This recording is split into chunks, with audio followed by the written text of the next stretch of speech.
गुरुदेव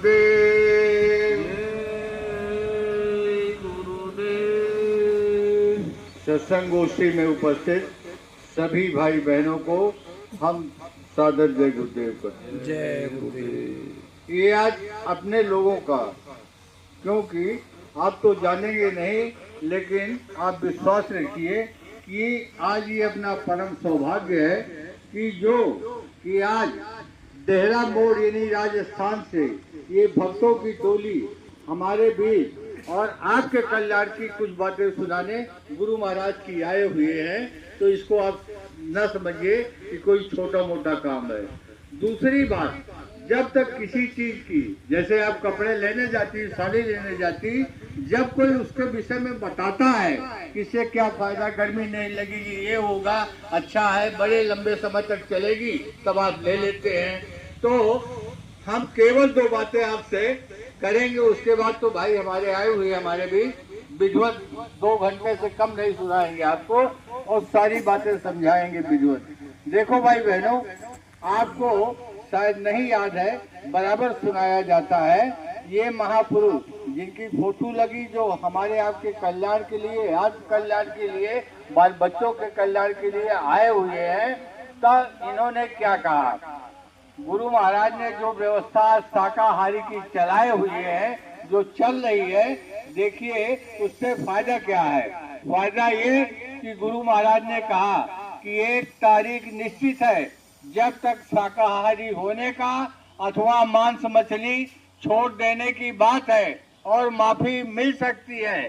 समय बीत जाने पर ऐसी ऐसी बीमारियां आएंगी जिनकी अभी कोई दवा नहीं बनी है और डॉक्टर मरीजों को छूने से इनकार कर देंगे। हुआ कि नहीं हुआ? कब आगाह किए थे? सन 1986 में आपके हित के लिए आगाह किया। और क्या कहा था कि वर्षा, सूखा पड़ेगा, अकाल, जमाना बदलेगा।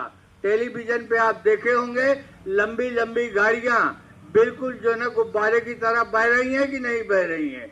ये तो अभी टेलर है जो ना। तो आप ये न समझिए कि बाबा जी जो कहे हैं वो गलत होगा। ये सारे शुरू हैं, एकाएक प्रकृति कोई काम नहीं करती है और यहाँ का प्रकृति का नियम ही नहीं है कि एकाएक काम करे जो ना। आगे का जो गुरु महाराज ने कहा कि लाशों पे लाशों का होगा नजारा, अरे सुने तो जाओ संदेश हमारा।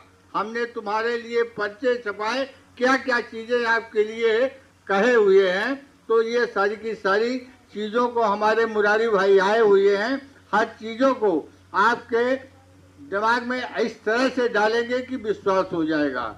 बाकी हम आज इस सभा के माध्यम, सत्संग के माध्यम से भाई प्रीतम जी को बहुत बहुत धन्यवाद देता हूं, उनको और उनके परिवार के लोगों को, तथा साथ ही हमें जो ग्राम प्रधान जी हैं अमर सिंह जी, मैं अपनी आंखों देखा हाल बताता हूं, कोई किसी का नहीं, तो जो साधन भजन और बराबर हाजिरी दे करके मनोबल को बढ़ा रहे हैं, मैं उनका भी धन्यवाद देता हूं। वैसे तो मैं पूरे ग्रामवासियों का ही धन्यवाद देता हूं और सौभाग्यशाली मानता हूं जो लोग वो मालिक की प्रेरणा से यहाँ हाजिर हुए हैं और सुन रहे हैं। क्यों? क्योंकि एक घड़ी आधी घड़ी आध्यू माँ पुनियाद, कबीर संगत साधकी हरे कोट अपराध। तो जब आप आए ही नहीं तो हम आप ज्यादा समय न ले करके जो है, हम तो आपको 4 दिन निवेदन करते आ रहे हैं, लेकिन हम भी सुनने के इच्छुक हैं और व्याकुल है जैसे प्यासा। तो हम मुरारी भाई से अनुरोध करेंगे जो ना कि वो हुजूर की बातों को ग्रामवासी ढंग से अच्छी तरह से याद दिलाएं, समझाएं, जिससे लोग उसका पान करें और फायदा करें। जय गुरुदेव।